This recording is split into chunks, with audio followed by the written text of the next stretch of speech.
Hello and welcome to Bargain and Subscription Gaming. My name is Rich. We're going to play a little more Citizen Sleeper. We're on our 19th cycle, I believe, and there's only 3 dice this cycle, so it's going to be a shorter one. Now, I believe guys needing our debt, like, let's see, that's not it. Ethan, critical bounty hunter. So I guess we gotta go see him. The compressor is quiet today. The usual crowd are elsewhere, and the pumping music washes over a handful of spacers and a few drunks. Ethan is still the same stool in the same pool of light. His head is low, close to the bar, and the bartender is ignoring him. Approach him. As you get closer, he lifts his head and turns. Sleeper! He turns to look at you. Time to pay again. He gestures to the bartender. Come here and take their chits. Stay silent. The bartender ignores Ethan. It seems they're cut him off. Hey, he slams a hand on the bar. Come take the chits. The bartender ignores him. Ethan lets out a huge sigh. Rubbing his eyes with his palms, he reaches towards his holster. His elbow slips and the gun tumbles out. It clatters on the bar and falls to the floor, bouncing on the ground between you. Both you and the bartender look at the gun and stare at it. Butterfinger, says Ethan, and puts a hand out, beckoning for you to give him the gun, if you would. The bartender looks at you wearily. You reach down and pick up the gun. Hand Ethan the gun. He slaps the hand of the gun back at Ethan. Thank you, he says. Now where was he? He was lazily swinging the gun past you and the bartender. Yes, leaving, he stands. Super, well this has been. I think I've run every last drop out of this place. Time to go home. He waggles the gun towards the door. Let's go to Essen Arp. I'm staying. Ethan brings his gun hand to his face and rubs his eye. Well, the bounty pays half, but up to you, and he pulls the trigger. The gun clicks. By now, all the attention in the bar is on you and Ethan, who looks at his gun with a bemused expression. The bartender raises an open hand, and in it are 10 shiny bullets. 10 shiny bullets he took out of Ethan's gun while he was asleep on the bar. Ethan smiles. Oh well, he says, and he hits you in the head with the butt of the gun. You stagger back and drop to a knee. Somewhere nearby, the gun clatters onto a surface. The hit's a glancing blow, but it makes your vision swim. Through the blur, you see Ethan wrestle a small, thin slate from his belt. Hold up. Enough of this. I'm logging the job and calling it in. Ethan taps the slate. No more playing. Your head aches. Ethan taps through a few screens impatiently. He swears and taps again. He starts shouting. Dull echo to your ringing ear. He starts screaming at the slate and throws it across the bar. He crouches down and grabs you by the chin, his face closed, his breath heavy with drink. Essen Arp just screwed me. They canceled the contract. He stands up. They canceled the contract, he shouts at the ceiling of the compressor. You stand up, struggling to your feet, the sting of the hit fading. Ethan is rubbing his temples, his face pale. You hear a clicking sound like coins being counted, the bullets being loaded into a magazine. When you shake off the last of the blur, the bartender has Ethan's pistol trained on Ethan's head. Ethan stumbles back towards the middle of the room, his eyes trained on him. I'll kill all of you, he screams. He stumbles into the wall, spinning away towards the door. I'll be back for that, he shouts at the bartender. He lunges out of the compressor. You steady yourself on the bar and catch your breath. The rumble of the conversation returns. The bartender goes to say something, but then thinks better of it and begins to clean the bar. After a while, you wander out into the light, bright market, looking for Ethan around every corner. Well, that just saved us a bunch of money. I thought we were going to need the 68 coin to pay him off, which I don't now. So I'm thinking we spend that. What's this? The midline freight. Okay, we spend that at the Founders Gap.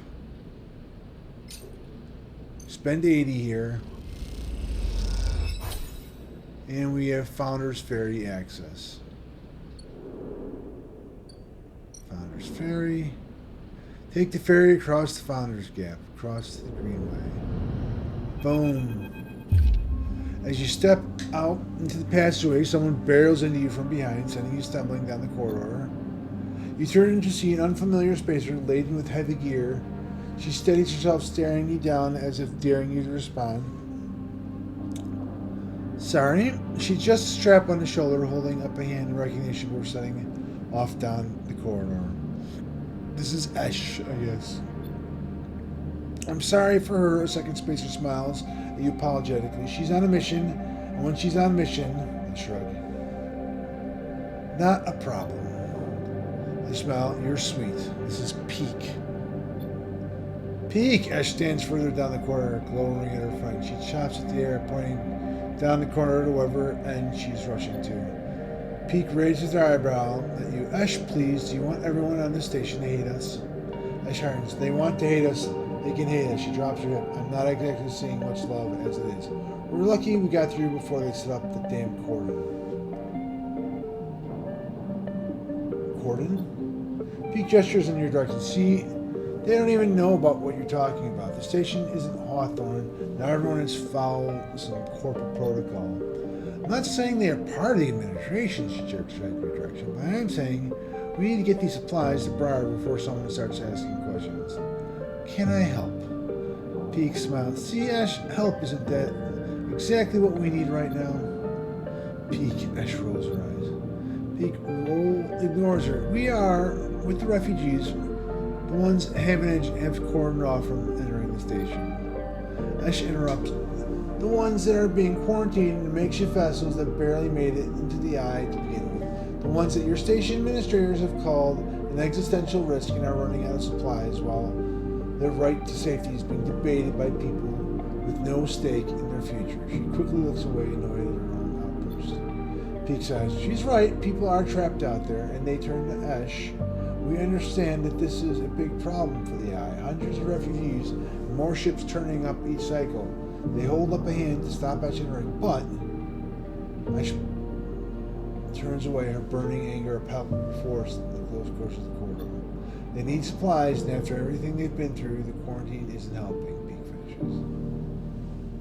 I'll say, that's difficult.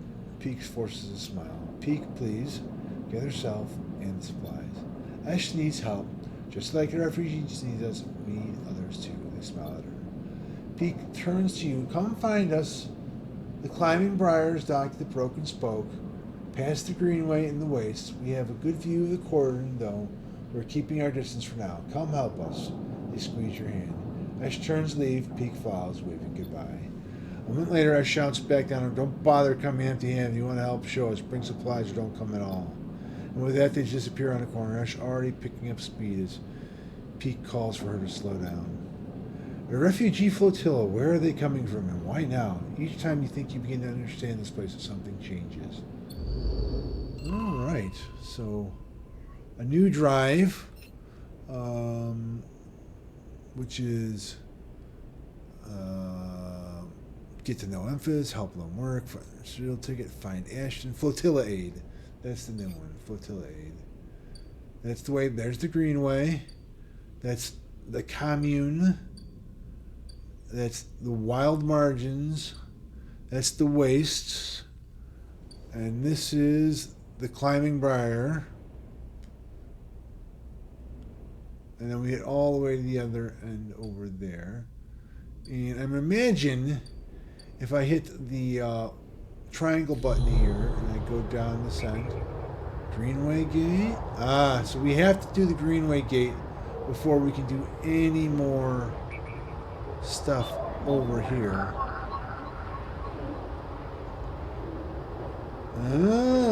We don't have whatever that is, so we need to find a key of some sort to even get into the stuff on this one. Probably in the Greenway? I don't know. Greenway, get some, let's see, rather than simply thrashing around the other growth, oh, puppy's talking at me. Alrighty, now, I don't think I'll do any of these right now because I only have like 3s, so that doesn't seem like a safe thing to do. The commune, become a member of the commune if I work there. It doesn't seem to pay anything. Alright. And the wild margins.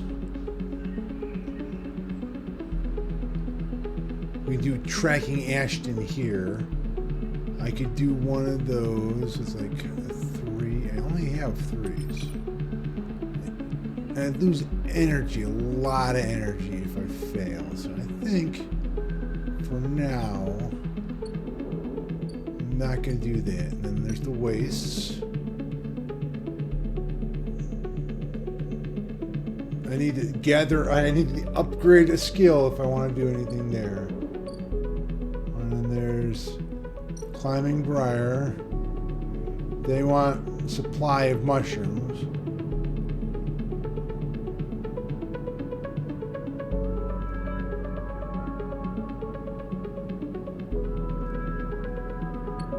Oh, so that's like a thing they added after I'd played it the first time on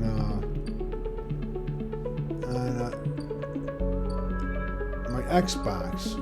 I think I'm gonna go back across the gap for now. Now, I believe, let's see, is there yet again? We can use one of our threes here.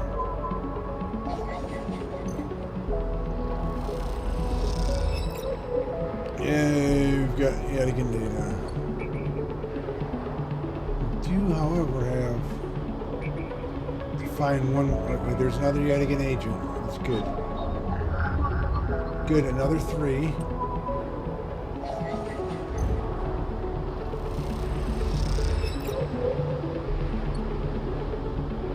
I believe that's all we need for the guy. So let's go to Unit 207.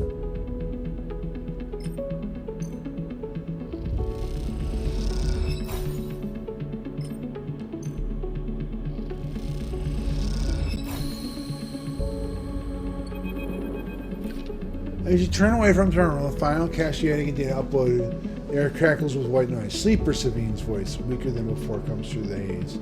Sabine? Sigh of relief comes through the layer of noise. The call must be coming in from somewhere on the station. This has to be short. I don't know if Yadigan are monitoring me. Their voice is hushed, distant. You try to focus on it. The data you've been bringing in from the Yadigan agents, there's something in it I don't understand. A shrill howl rattles through the signal. This data is all gleaned from their implants, records of integration with nervous systems, performance analysis, error rates, usage data. I installed many of these implants. I didn't enable any of these functionality. Their voice dips under a level of noise like a swimmer slipping beneath the water. You listen to the waves for a few seconds and Sabine reemerges. It has to be somehow baked into what wears interface. And that's not all. The systems compiling this data are connected to some kind of transmission protocol. It's being broadcast. Wait, why? Every Yadigan enforcer is equipped with black market implant, retinal enhancements, adrenaline boosters, pain suppressors. These implants are gathering data on themselves, on enforcers' bodies, on their performance. Why, I can't tell. But I can promise you, these foot soldiers have no idea what is going on. Background tone switches dropping to a grainy rumble. If they knew, I don't imagine they would be happy with the situation. Yadigan can have a mutiny on their hands. You lean forward toward the terminal, straining to listen to Sabine's fingers. I need a few cycles to pull all this together. This might be the information I need to pressure Yannick into releasing my debt. Yannick? He is one of the heads of the Yadigan. They pause. It's better you don't know him. Keep it that way. Suddenly a bang echoes through the call. Sabine's voice is suddenly whispered. I've got to go. Come back in 4 cycles. A sharp crack of disconnect, and silence fills the apartment. You step back from the terminal. What does Yadigan have to gain from monitoring its own members? You're trying to recall what you know about the gang. You have little to go on. You think of Tashiro, Sabine's minder, his mirrored teardrop implant to see how hard eyes set below hard eyes. What data could they be gathering, and more importantly, where are they sending it? You reflexively rub your forehead, trying to think. Can you really trust Sabine? How did they come to be Yadigan's doctor in the first place? You think of their kindness, their care, but also the glazed look of recognition they gave you when they first met you. That look stays in your mind as you slip back out of the apartment, glancing around you as a close-up drifting into the corridors of the station, unable to shake the unpleasant sensation of being observed. Alrighty. 4 cycles before we can do anything, right? Yeah. So, that's what we got left for that. And then I've got one more move for the day.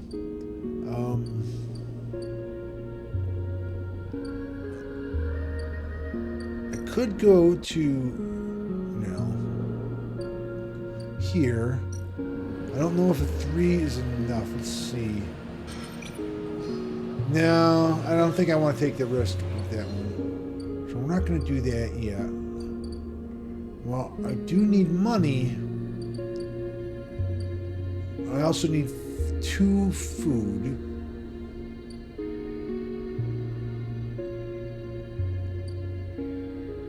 I go to Lemon Mina's. I could use it to babysit.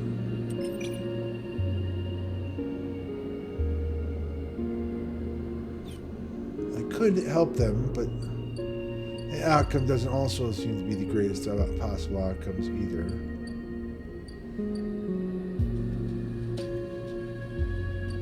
Well, it might be the only... I mean, I could work at the bar.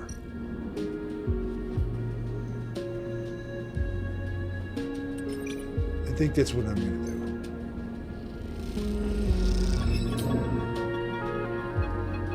Oh, man, that's a bad outcome. We only got 10 cryo. We lost energy, so...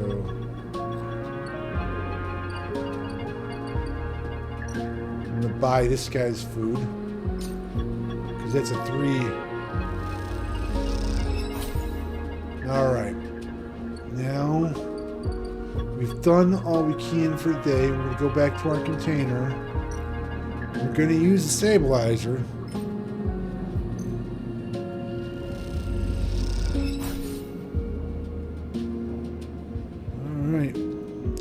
Cycle. Tomorrow, I'm back to the grind for these people. Alright, oh, we got 3 pretty good dice this time. 1 crap. What, alright. So this seems like it's going to be a good day for this one. Well, next time. Anyway, thank you all for watching. You guys want to see more Citizen Sleeper? Let me know in the comments if there's other games on Game Pass or PS Premium, games that are free to play, games that are on sale that you're interested in. You can write that down in the comments as well, and we'll try to get them as soon as possible. I'll see you guys all next time.